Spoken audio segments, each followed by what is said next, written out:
Hello, and welcome to the This Happened Today in History podcast. I am your host, Mr. Miller. This podcast will cover a number of topics that happened on this date in history. Please visit the podcast webpage at thishappenedtoday.buzzsprout.com. There you can download the notes page, which will help you organize the information as well as develop your own ideas on how these events change the world around us.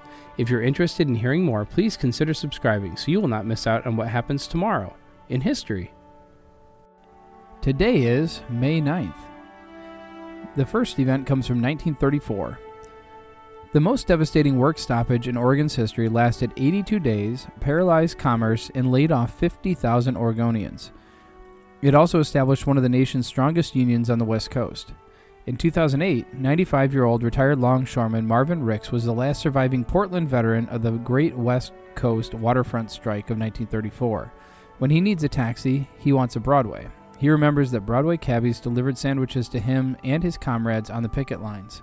These sandwiches were lovingly prepared by Margie, Kay, Florence, Helen, and Smiles of women of the Villa Rooms on Northwest 3rd Avenue off Burnside, who may have offered other services on credit for the duration. The strikers also got crucial support from farmers who brought milk, fishermen who delivered clams, hunters who contributed deer for the strike soup kitchen, and the college students who signed pledges not to scab. Despite widespread unemployment, the Oregon Workers Alliance promised their 30,000 members that they would stand 5 men deep along the waterfront and there would be no scabbing. Even some sympathetic Portland police officers passed on intelligence to the strikers. There are no known survivors among the opponents or targets of the strike. As members of the Oregon's better-known families, including those linked to its early history, they were just as determined to break the strike as Ricks and his union members were to win it. They considered the strike a clear and present danger to the state and formed a citizens' emergency committee to open the port. The group was led by a host of luminaries, including the Failing Estates' Henry Cabell, Henry L. Corbett, lumberman Aubrey Watzik, Amity Smith, E.G. Salmons, attorney Robert Sabin, Frank Warren, E.B. McNaughton, Henry Wendell, Henry Wessinger, Harold Stanford, and General Ulysses U.S. Grant, Rock of the Marne, Alexander. All supported by the staff of the Portland Chamber of Commerce. If the local press showed more sympathy for them than to the strikers, the presidents on the committee of Simeon Winch, Don Sterling, and Philip Jackson of the Oregon Journal, Paul Kelty, Palmer Hoyt, and O.L. Price of the Oregonian, and Tom Shea of the News-Telegram may offer an explanation. Oregon Governor Julius Meyer pleaded unsuccessfully with President Franklin Delano Roosevelt to send federal troops to stop the strike because, he concluded, we are now in a state of armed hostilities. The Portland Chamber of Commerce received a warning from the U.S. Army that Portland is the worst spot in which to release troops at the time because there is a revolution in the making. Such action would precipitate it. In the atmosphere, the Citizens Committee voted to hire more than 1,000 vigilantes organized into a semi-military organization called the Citizens Emergency League, declaring that we must end the strike with peaceful means if possible, but if necessary by other means. They accepted that deployment could doubtless lead to bloodshed and perhaps loss of life.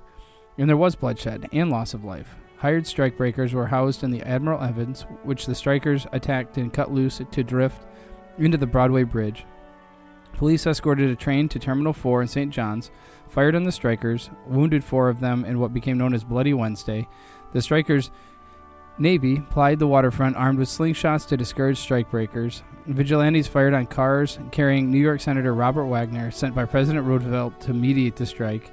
It was not until the strike ended in victory for the longshoremen that the first death was recorded. James Connor, a student, was killed by shots fired when the Union men demonstrated against strikebreakers at Alberta Hall. Marvin Ricks was among the 29 longshoremen falsely arrested for the murder in that incident.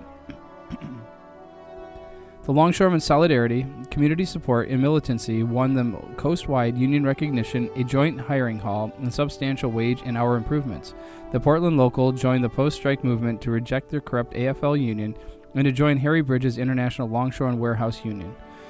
Oregon ILWU locals now include Portland 8 and 40, North Bend 12, Astoria 50, Powell's 5, as well as the Columbia River Pensioners Association, which stands on the foundation of the 1934 strike as rare survivors of militant unionism.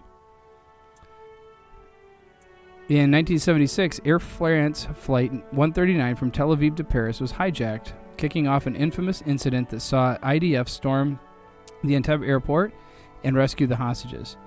The flight was hijacked after a short layover in Athens by 4 terrorists, 2 from Popular Front for the Liberation of Palestine and 2 from the Baader Meinhof gang in Germany.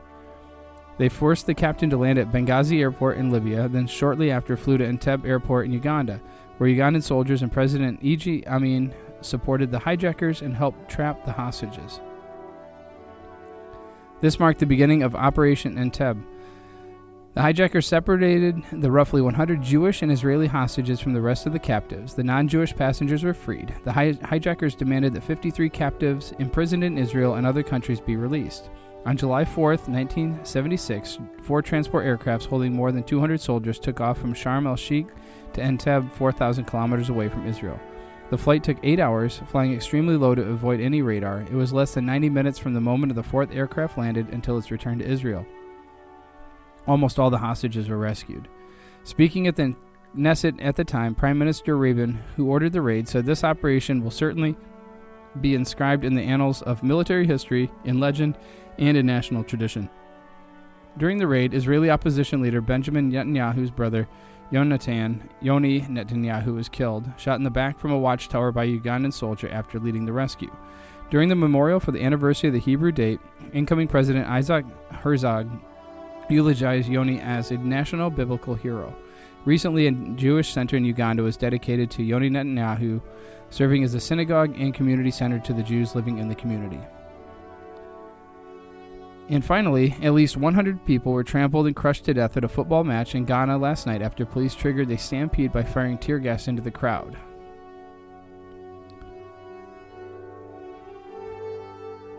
The match in the capital, Accra, turned violent when fans began hurling objects onto the field. Police responded with tear gas, creating panic in the stands as spectators rushed to escape the gas, witnesses said.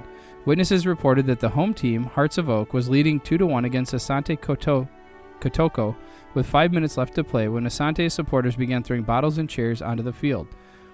Ambulances raced through the streets of the seaside capital more than an hour after the stampede at Accra Stadium, the city's main playing field. Radio stations were broadcasting appeals for all doctors to report to work to help treat the injured.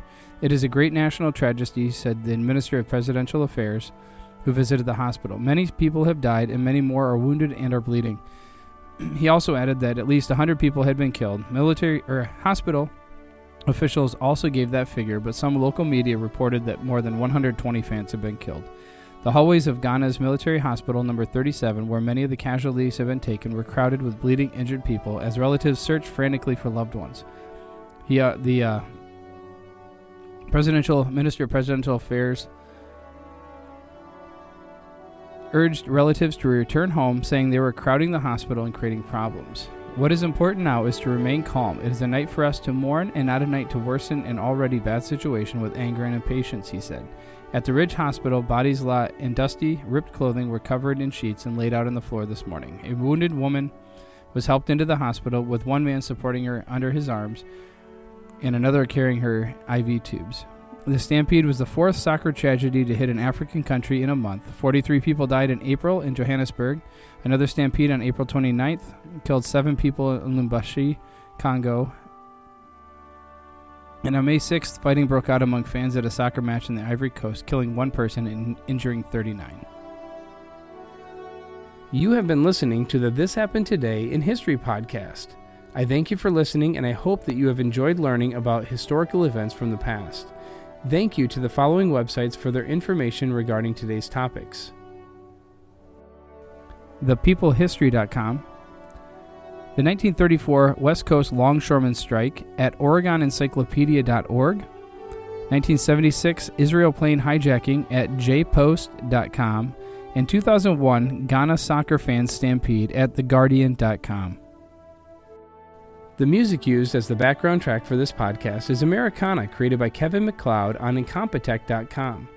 If you enjoyed this information and would like to hear more, please consider subscribing, as this will keep the historical events in your feed in the morning for each day. I hope you have a great day.